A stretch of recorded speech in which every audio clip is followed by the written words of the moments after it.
சிவனின் 274 சிவாலயங்களில் திருக்கடையூர் பிரம்மபுரீஸ்வரர் கோயில் 111வது தேவாரத்தலம் ஆகும்.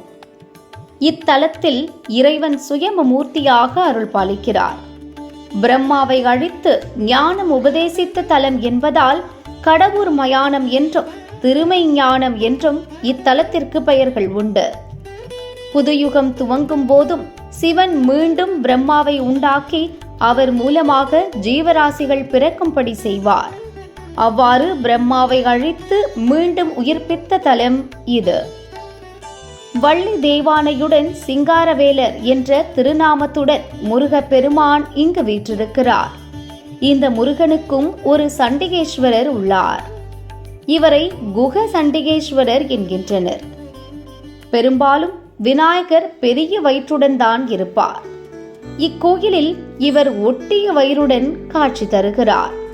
இவரை பிரணவ விநாயகர் என்று அழைக்கிறார்கள். திருமணத்தடை, குழந்தை பாக்கியம், கல்வியில் சிறந்து விளங்க இங்கு வழிபடுகின்றனர். மயிலாடுதுறையிலிருந்து 26 கிலோமீட்டர் தூரத்திலும், திருக்கடையூர் அபிராமி கோயிலில் இருந்து 1 கிலோமீட்டர் தூரத்திலும் இந்த கோயில் உள்ளது.